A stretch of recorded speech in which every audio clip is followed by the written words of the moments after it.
प्यारे बच्चों, ये एलिमिनेशन रिएक्शन पार्ट 3 का वीडियो है। जैसा कि पार्ट 2 में हम लोगों ने E1 रिएक्शंस के मैकेनिज़्म के बारे में डिटेल में डिस्कस किया था कि E1 रिएक्शन में फर्स्ट स्टेप में कार्बोकैटायन इंटरमीडिएट बनता है तो किस तरह के ऑर्बिटल इंटरेक्शन होते हैं। सेकेंड स्टेप में जब कार्बोकैटायन एल्कीन में कन्वर्ट होता है तो कौन से मालिकुलर ऑर्बिटल इंटरेक्शन होते हैं और किस तरीके से वो स्टेप प्रोसीड करता है, उसके बारे में हम लोग डिस्कस किया। नेक्स्ट हम लोग आते हैं energy profile diagram of E1 reaction. E1 reaction के एनर्जी प्रोफाइल डायग्राम क्या होता है। जैसा कि पिछले लेक्चर में हमने बताया था, E1 रिएक्शन जो होता है वो कार्बोकैटायन इंटरमीडिएट के थ्रू प्रोसीड करता है। तो इसमें ये y एक्सेस पे हमारा फ्री एनर्जी होता है और यहाँ होता है रिएक्शन कोऑर्डिनेट या प्रोग्रेस ऑफ रिएक्शन कह सकते हैं या रिएक्शन कोऑर्डिनेट भी कहते हैं। यहाँ होता है क्या है, रिएक्टेंट टर्सरी ब्यूटिल ब्रोमाइड, ये ट्रांजिशन स्टेट 1 के थ्रू कार्बोकैटायन बनता है, ये इंटरमीडिएट है, ये स्टेज कार्बोकैटायन इंटरमीडिएट है। फिर ये कार्बोकैटायन इंटरमीडिएट प्रोडक्ट में कन्वर्ट होता है। ठीक, तो ये रिएक्टेंट 1 जब कार्बोकैटायन में कन्वर्ट होता है तो किस तरह का ट्रांजिशन स्टेट बनता है। ट्रांजिशन स्टेट वो हमने यहाँ दिखाया है। तो इसमें ट्रांजिशन स्टेट 1 में क्या होगा, जो ये CBr बॉन्ड होगा ये पार्शियली ब्रेक होगा, इस पे पार्शियल नेगेटिव और इस पे पार्शियल पॉजिटिव, और जो ट्रांजिशन स्टेट का कैरेक्टर होगा वो कार्बोकैटायन लाइक कैरेक्टर ये बनेगा। वो ये ट्रांजिशन स्टेट को ये हमने दिखाया यहाँ पे। दूसरा ट्रांजिशन स्टेट ये कि जब ये कार्बोकैटायन एल्कीन में कन्वर्ट होगा, जब ये कार्बोकैटायन एल्कीन में कन्वर्ट होगा तो एल्कीन में जब ये कन्वर्ट होगा तो कैसे होगा, वो ट्रांजिशन स्टेट हमने यहाँ बनाने की कोशिश की है। देखिए यहाँ क्या होता है, जो बेस होता है यानी वाटर मॉलिक्यूल, ये इस बीटा हाइड्रोजन को अपस्ट्रैक्ट करता है तो ये बॉन्ड ब्रेक करता है और धीरे धीरे इसका p ऑर्बिटल और इसका ये ऑर्बिटल इंटरेक्ट करके यहाँ पाई बॉन्ड बनाता है, यानी कि ये एल्कीन लाइक कैरेक्टर का ये ट्रांजिशन स्टेट होता है। फिर ये प्रोडक्ट में एल्कीन में कन्वर्ट होता है। प्रोडक्ट आपका ये आपका प्रोडक्ट बनता है। तो ये एनर्जी प्रोफाइल डायग्राम है जिससे आप कैसे रिएक्शन प्रोसीड कर रही है इसको हम लोग आसानी से समझ सकते हैं कि पहले रिएक्टेंट पहले ट्रांजिशन स्टेट के थ्रू कार्बोकैटायन इंटरमीडिएट बनाए, फिर ये कार्बोकैटायन दूसरे ट्रांजिशन स्टेट के थ्रू प्रोडक्ट में एल्कीन में कन्वर्ट हुआ। अब हम लोग आगे देखते हैं E1 रिएक्शन में। Since E1 reaction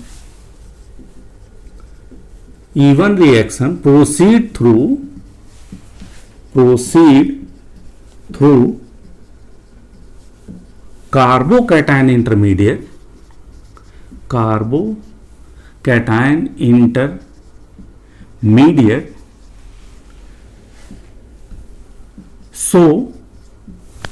so the reaction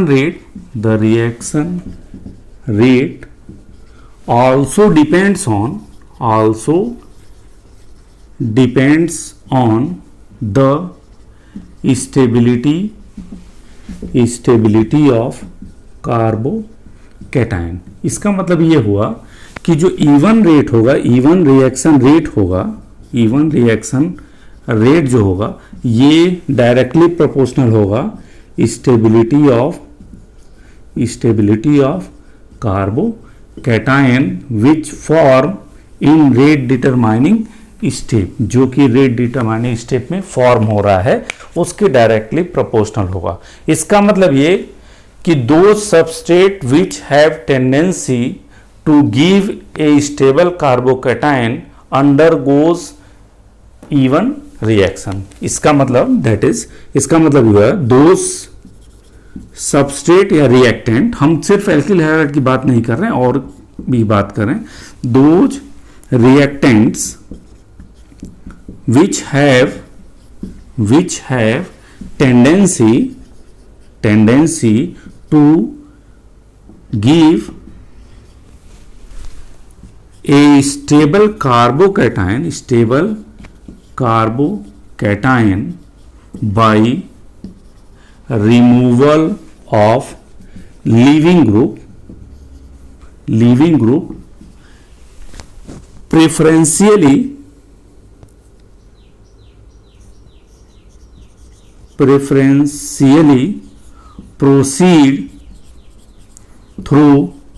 proceed through even reaction या even मैकेनिज्म। ठीक, इवन मैकेनिज्म से ये प्रोसीड करेगा। वो सारे सबस्ट्रेट या वो सारे रिएक्टेंट जिनके पास टेंडेंसी हो स्टेबल कार्बोकैटायन देने की टेंडेंसी हो, वो आसानी से इवन रिएक्शन के थ्रू प्रोसीड कर सकता है। फॉर एग्जाम्पल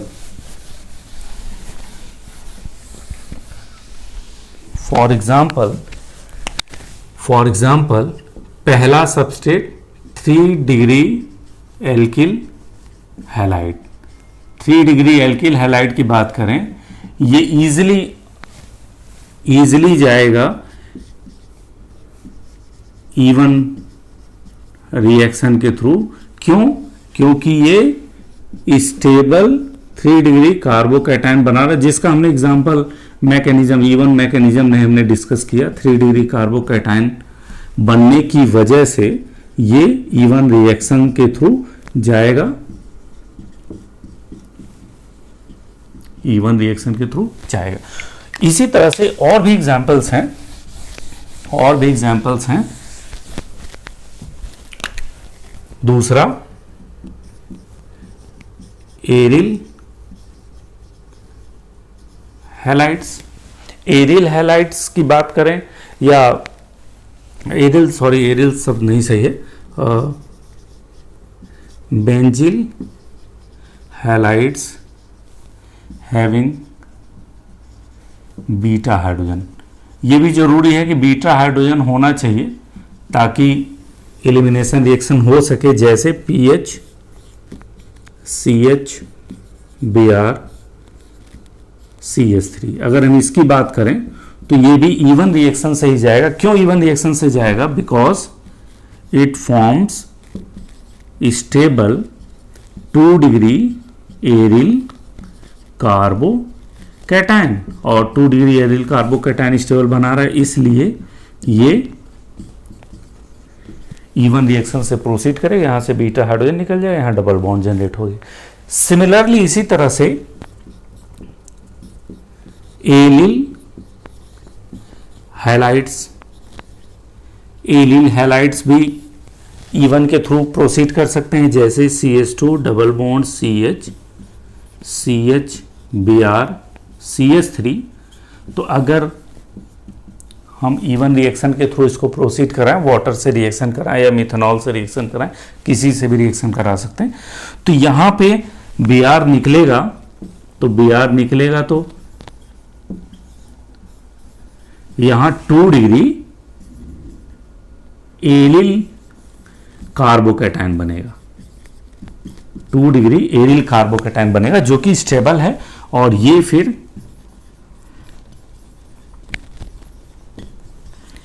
एल्कीन में कन्वर्ट हो जाएगा।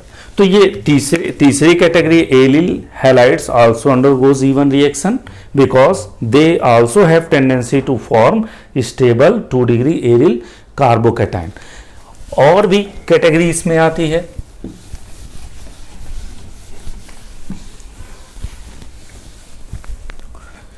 चौथे कैटेगरी की बात करें तो एल्किल हैलाइड हैविंग हेट्रोएटम। और हेट्रोएटम का पोजीशन सही होना चाहिए, that is alpha heteroatom. Alpha heteroatom मतलब अल्फा सेंटर से जुड़ा हुआ हो, जैसे फॉर एग्जाम्पल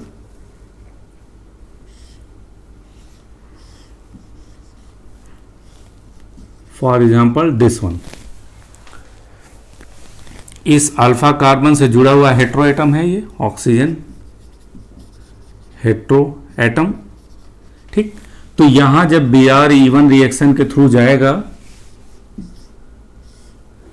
कार्बोकैटायन बनेगा। ये कार्बोकैटायन भी काफी स्टेबल होगा, कैसे स्टेबल होगा, यहाँ इसको स्टेबलाइज कौन कर रहा है, बेंजीन रिंग का रेजोनेंस और मेथिल ग्रुप का hyperconjugation and as well as plus I effect. यहाँ पे कौन स्टेबलाइज कर रहा है, इस मेथिल का हाइपर कॉन्जुगेशन, इंडक्टिव इफेक्ट और इस डबल बॉन्ड ये मीजोमेरिक या रेजोनेंस इफेक्ट से स्टेबलाइज करेगा।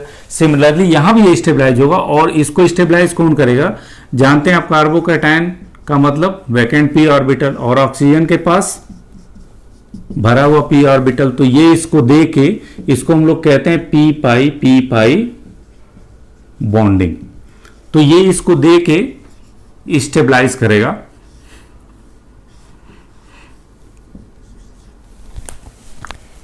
स्टेबलाइज करेगा तो ये रेजोनेटिंग स्ट्रक्चर बनाएगा। ठीक, तो ये भी हाईली स्टेबलाइज करता है और फिर यहां से बीटा हाइड्रोजन यहां से निकल जाएगा और एल्कीन प्रोडक्ट बन जाएगा। तो ये मतलब बेसिकली हमने 4 इंपॉर्टेंट कैटेगरी आपको बताया, हमने 4 कैटेगरीज, जिसमें पहला कैटेगरी हमने कहा कि 1 डिग्री एल्किल हैलाइड जो कि 3 डिग्री कार्बोकैटायन बनाते हैं, इसलिए वो फास्ट इवन रिएक्शन प्रोसीड करेंगे और इवन रिएक्शन से ही जाएंगे अगर बेस हमारा सॉफ्ट रहा तो। दूसरा बेंजिल हैलाइड्स, ये भी इवन से जाता है क्योंकि ये 2 डिग्री एरिल कार्बोकैटायन बनाता है, स्टेबल बनाता है। तीसरी कैटेगरी हमने बताया एलिल हैलाइड्स की, ये भी स्टेबल कार्बोकैटायन के थ्रू प्रोसीड कर रहा है। चौथी कैटेगरी हमने बताया जब अल्फा कार्बन हेटेरोएटम से जुड़ा हो तब भी ये बहुत तेजी से इवन रिएक्शन के थ्रू प्रोसीड कर सकता है। तो ये बेसिकली 4 जो इंपॉर्टेंट सबस्ट्रेट्स हैं जो आसानी से इवन रिएक्शन के थ्रू प्रोसीड करते हैं। अगर हम ओवरऑल रिएक्टिविटी की बात करें, ओवरऑल रिएक्टिविटी की, ओवरऑल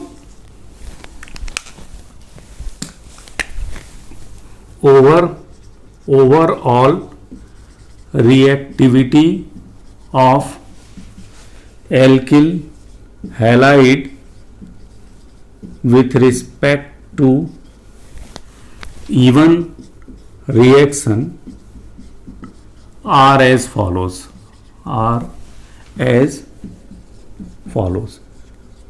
कैसे, सबसे तेज 3 degree aryl halides, 3 degree aryl halides सबसे तेज ये प्रोसीड करेंगे क्योंकि ये सबसे ज़्यादा स्टेबल कार्बोकैटायन बनाएंगे। फिर 3 डिग्री एलिल हैलाइड्स, इनका लगभग सेम होता है, थोड़ा सा इसका ज़्यादा होता है। फिर 2 डिग्री एरिल हैलाइड्स, फिर इसी से थोड़ा सा इक्विवेलेंट ही रहता है 2 डिग्री एलिल हैलाइड। ठीक, फिर उससे ज़्यादा होता है 3 degree alkyl halide. 3 degree alkyl halide के बाद 1 डिग्री एरिल हैलाइड और बिल्कुल लगभग इक्विवेलेंट ही रहता है 1 डिग्री एलिल हैलाइड। इसके बाद 2 डिग्री एल्किल हैलाइड और इसके बाद 1 डिग्री एल्किल हैलाइड और सबसे कम विनाइल हैलाइड ऑलमोस्ट नहीं के बराबर देते। तो ये एक डिक्रीजिंग ऑर्डर है एल्किल हैलाइड्स का, किसके रिस्पेक्ट में, इवन रिएक्शन के रिस्पेक्ट में सबसे तेज 3 डिग्री एरिल हैलाइड। और ये इस बेसिस पे है कि कौन सबसे स्टेबल कार्बोकैटायन इंटरमीडिएट बनाएगा। जैसे अगर हम इनके एग्जांपल की बात करें तो जैसे 1 डिग्री एल्किल हैलाइड का मतलब CH3 CH2 Br, यहाँ से Br निकले और यहाँ से S निकले। 2 डिग्री एल्किल हैलाइड का मतलब CH3 Br CH3, ये हो गया। 1 डिग्री एरिल हैलाइड का मतलब एक डबल बॉन्ड से कॉन्जुगेशन में हो,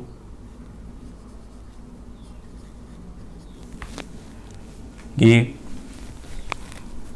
ठीक। ऐसे ही एरिल हैलाइड है, 3 डिग्री एरिल हैलाइड, इसी रिस्पेक्ट में ये इसे डिक्रीजिंग सीक्वेंस होता है इनके इवन रिएक्शन रेट का।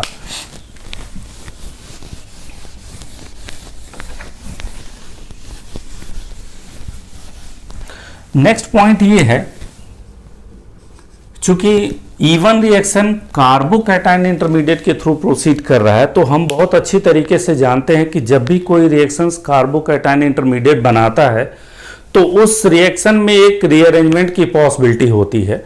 रीअरेंजमेंट पॉसिबिलिटी का मीन्स अगर उस रिएक्शन में लेस स्टेबल कार्बोकैटायन बनता है तो वो टेंडेंसी होती है कि वो मोर स्टेबल कार्बोकैटायन में कन्वर्ट हो सके। तो rearrangement are possible in even reactions because क्यों? because it proceed through किसकी वजह से? Through carbocation intermediate. चूंकि ये कार्बोकैटायन इंटरमीडिएट के थ्रू प्रोसीड करते हैं, इसलिए इनके रिएक्शंस में पॉसिबिलिटी है रीअरेंजमेंट होने की।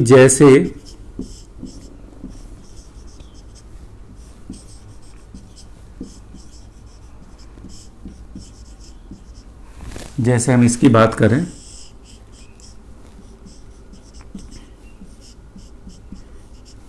बात करें, इवन रिएक्शन से हम प्रोसीड कराएं, तो इवन रिएक्शन में सबसे पहले ब्रोमीन एटम निकल जाएगा, और ब्रोमीन एटम निकलने के बाद कार्बोकैटायन जनरेट होगा, और ये कार्बोकैटायन कौन सा होगा? Primary carbocation. ये प्राइमरी कार्बोकैटायन होगा। ठीक, इसके पास टेंडेंसी होगी कि ये तुरंत रीअरेंज हो जाए।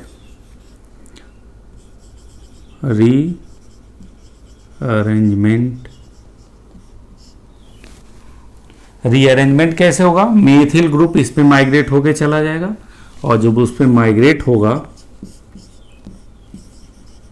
तो कार्बोकैटायन, और ये carbocation 3 degree carbocation 3 degree carbocation है। और इसके बाद फिर सेकेंड स्टेप होता है, फास्ट स्टेप जिसको हम कहते हैं। सेकेंड स्टेप बीटा हाइड्रोजन निकल जाता है। अगर इसके रिस्पेक्ट में हम देखें तो हमारे पास 2 तरह के बीटा हाइड्रोजन्स हैं, एक बीटा और एक बीटा प्राइम। और जनरली मोर सब्स्टिट्यूटेड जो बीटा हाइड्रोजन होता है, या मोर हिंडर्ड हम कह लें, वो ही निकलता है जिसको हम लोग सेटजफ के थ्रू कहते हैं। सेटजफ प्रोडक्ट बन रहा है। आगे के लेक्चर में हम सेटजफ और हॉफमैन प्रोडक्ट के डिटेल में डिस्कस करेंगे। यहाँ हम सिर्फ ये बता रहे हैं कि यहाँ बीटा हाइड्रोजन ये वाला निकलेगा, बीटा प्राइम, और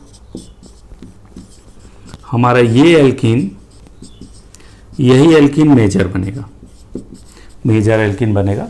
और यहाँ से भी निकल सकता है, और वहाँ से जब निकलेगा तो एल्कीन माइनर बनेगा। और जो मोर सब्स्टिट्यूटेड एल्कीन होता है, ये आपका सेटजफ प्रोडक्ट कहलाता है, सेटजफ प्रोडक्ट। और ये जो लेस सब्स्टिट्यूटेड होता है, ये हमारा हॉफमैन प्रोडक्ट कहलाता है। तो यहाँ पे हम देख रहे हैं कि चूंकि यह कार्बोकैटायन जो बना इवन रिएक्शन में, ये प्राइमरी है, स्टेबिलिटी कम है, इसलिए यहाँ मेथिल माइग्रेट होके 3 डिग्री कार्बोकैटायन बनाया, और उसके बाद फिर एलिमिनेशन रिएक्शन देता है। तो यहाँ पे ये जो प्रोडक्ट है, इसमें ये मेजर प्रोडक्ट, सेटजफ प्रोडक्ट मेजर बनता है, और हॉफमैन प्रोडक्ट माइनर बनता है। और भी एग्जाम्पल हम इसमें देख सकते हैं।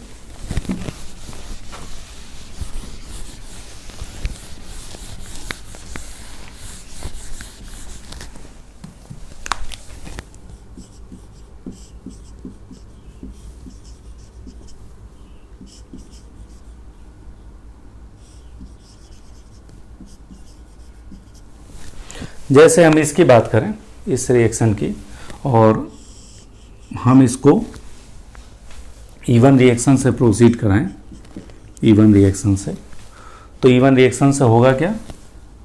Br निकल जाएगा, PH CH CH3 प्लस यहां जो बना हुआ है ये है 2 डिग्री कार्बोकैटायन, 2 डिग्री कार्बोकैटायन है। इसको हम थोड़ा सा और मॉडिफाई कर दे रहे हैं, थोड़ा सा और मॉडिफाई हमने कर दिया, 2 डिग्री कार्बोकैटायन है। अब यहां ये टेंडेंसी है कि रीअरेंजमेंट हो जाए, और रीअरेंजमेंट कैसे होगा, इसको हम लोग 1 to शिफ्ट भी कहते हैं, 1 to शिफ्ट भी कहा जाता है। और रीअरेंजमेंट कैसे होगा, ये मेथिल ग्रुप इस पे माइग्रेट होके चला जाएगा, तो PH C, यहाँ कार्बोकैटायन CH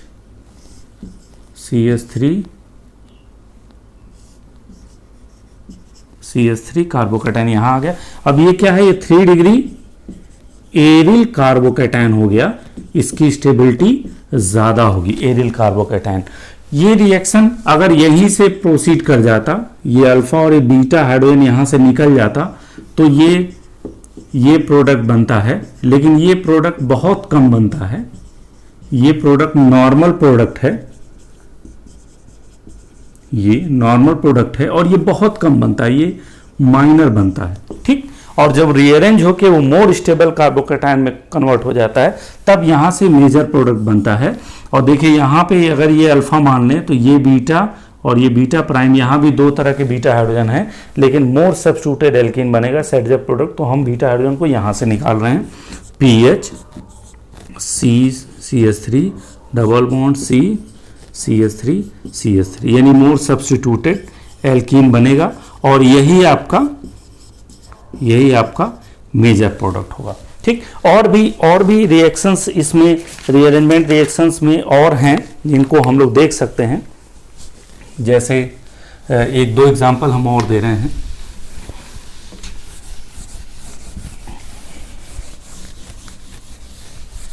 एक दो एग्जांपल हम और दे रहे हैं, जैसे है CH3 CH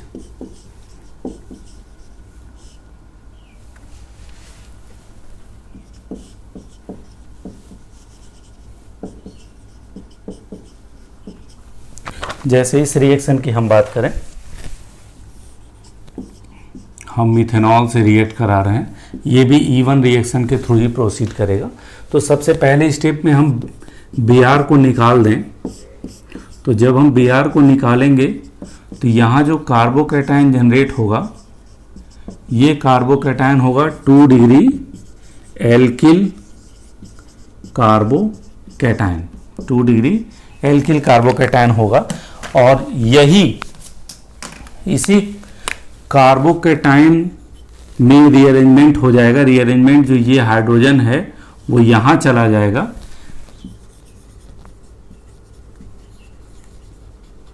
रीअरेंजमेंट होके तो क्या बनेगा, CH3 CH double bond CH CH plus CH2 CH2 CH3। तो देखिए ये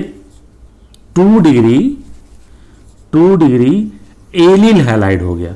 अब इसकी स्टेबिलिटी एलिल हैलाइड हो गया, इसकी स्टेबिलिटी इससे ज्यादा है, इसलिए यहां रीअरेंजमेंट हो जा रहा है। और फिर इसके बाद हम बीटा हाइड्रोजन, चूंकि यहां से निकलेगा नहीं तो यही बीटा हाइड्रोजन है, यहां से आप निकाल दीजिए। तो अल्फा बीटा अनसेचुरेटेड यानी डाइन टाइप का मॉलिक्यूल भी बनेगा, और यही आपका मेजर प्रोडक्ट होगा, ठीक। मेजर प्रोडक्ट वही होगा। यहां से माइनर प्रोडक्ट भी बन सकता है बिना रीअरेंजमेंट हुए। ये आप यहां से आप हाइड्रोजन इसको हटा दीजिए, इस हाइड्रोजन को हटा दीजिए यहां से, तो ये डबल बॉन्ड बन जाएगा। लगभग प्रोडक्ट वही रहेगा, लेकिन वो नॉर्मल प्रोडक्ट की तरह होगा, ठीक है। तो ये भी एक एग्जांपल है रीअरेंजमेंट, जिसमें रीअरेंजमेंट पॉसिबल है। एक एग्जांपल हम और देना चाहते हैं आपको।